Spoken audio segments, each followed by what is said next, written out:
இன்னும் சில நொடிகளில் தேர் நீருக்குள் மூழ்கும் நிலையில் அர்ஜுனன் கண்களை மூடி ஈசனை தியானித்தான். மனதை ஒருமுகப்படுத்தினான்.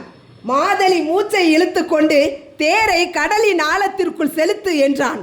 என்னால் பார்க்க முடியவில்லை, எனக்கு கண்கள் தெரியவில்லை, இருட்டாக உள்ளது என்று கூற நான் வழிகாட்டுகிறேன் என்று அர்ஜுனன் கூற மாதலி தன்னுடைய மூச்சை கட்டுப்படுத்தி கொண்டு தேரை கடலின் மிக ஆழமான பகுதிக்கு செலுத்தினார். இப்போது அர்ஜுனன் காண்டிபத்தில் அக்னி அஸ்திரத்தை பூட்டி ஆழ்கடலை நோக்கி எய்தான். அதன் பேராற்றல் மிக்க வெப்பம் தேரை சுற்றியிருந்த கடல் நீரை தளதளவென கொதிக்க வைத்து அடுத்த கணமே அந்த நீரை ஆவியாக மாற்றியது.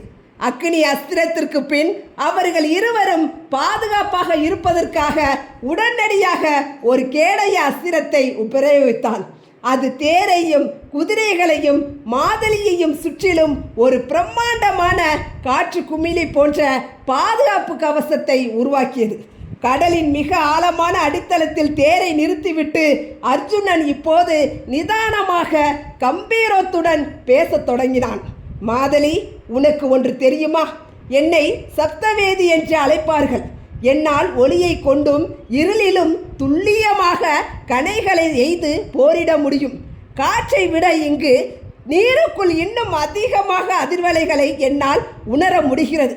இருளை கண்டு அஞ்சாதீர்கள், உங்களுக்கு நான் வழிகாட்டுகிறேன். அரக்கர்கள் நீருக்குள் மிக விருப்பத்துடன் வலிமையுடன் போரிடுவார்கள் அல்லவா? அதை வைத்தே அவர்களின் கதையை முடிப்போம், கவலை வேண்டாம் என்று தைரியம் கூறினான். இப்போது இருவரும் அர்ஜுனன் அமைதியாக அந்த குமிழிக்குள் காத்திருந்தார்கள். நேரடி போரிலும் நிலத்திலும் அர்ஜுனனை வெல்ல முடியாது என்பதை அறிந்திருந்த நிவாத கவசர்கள் தங்களுக்கு சாதகமான தண்ணீருக்குள் பாண்டவனை வளைத்து பிடித்து விடலாம் என்று எண்ணினார்கள். நீர்நிலைகளில் போர் செய்வதில் தாங்கள் பலசாலிகள் என்ற மமதையில் லட்சக்கணக்கான அரக்கர்கள் அர்ஜுனனை தேடி ஒரே சமயத்தில் கடலுக்குள் குதித்தார்கள்.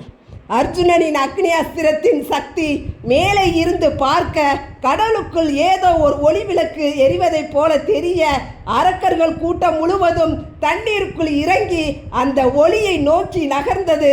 அரக்கர் கூட்டம் முழுவதும் தண்ணீருக்குள் இறங்கி தன்னை சூழ்ந்து விட்டதை அர்ஜுனன் உணர்ந்தான்.